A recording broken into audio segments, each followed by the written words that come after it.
Hello, my name is Helen Pitcher. I am a President, Chairman, Senior Independent Director, Non-Executive Director and Remuneration Committee Chair, as well as a member of a variety of other committees across a wide range of organisations, both in the FTSE but also in the public sector. I am, however, today speaking to you about an article that I have written for this publication, which is about the ever-increasing role of the chairman. Chairmen now have to be much more than commanders. They have to be artful at coordinating and orchestrating the inputs from a wide variety of individuals who sit on their boards.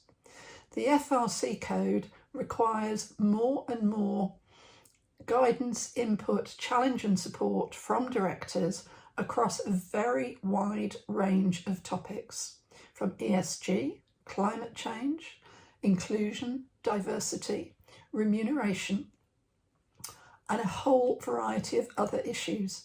It is no longer sufficient to just interrogate the financials.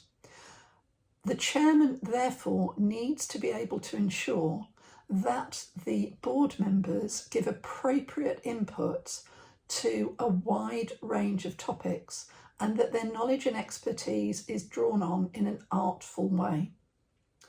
This means that the chairman needs to be good at influencing, at listening, at synthesising views and drawing out people's inputs and ideas. In this way, the organisation gets the best possible value from its board of directors. I always say that non-executive directors are the cheapest form of consultancy that any organisation can ever obtain if used in the right way.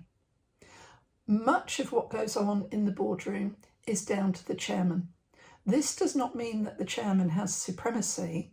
This means that it is the chairman's responsibility, as mentioned earlier, to draw out these ideas and input and to make sure that appropriate decisions are made.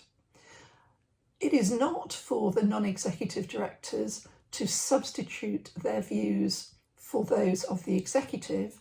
It is, however, for them to challenge and to provide ideas and inputs and hopefully to broaden horizons and ideas gleaned from other boards that they might sit in.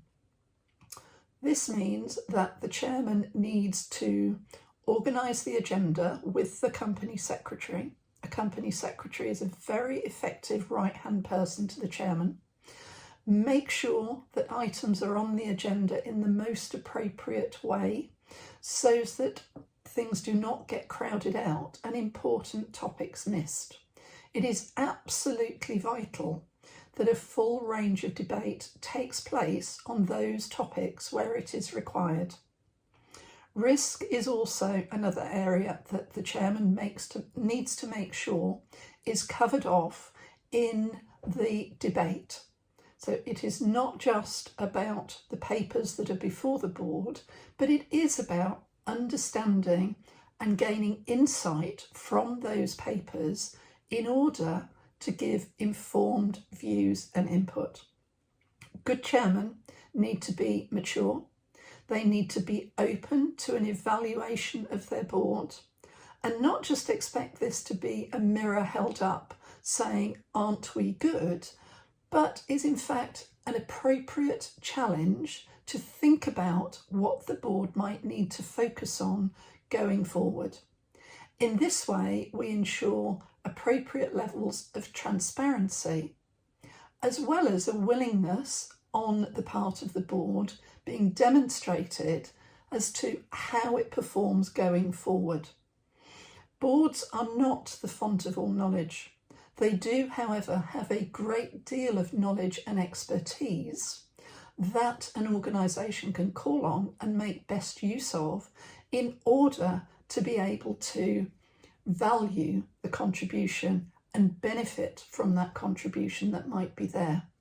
A really artful chairman knows how to do this without letting the non-executive directors step over the line and transgress too far into the executive space. This article looks at and is entitled "The Artful Activist Chairman." This is not to say that the chairman should be agitating. This is to say that the chairman needs to be proactive in drawing on all contributions and making sure appropriate decisions are made. I hope you find this article of interest, and if you do and wish to email me with any questions, then I'm sure that we can provide that information for you to enable you to do that. Thank you for your time and consideration.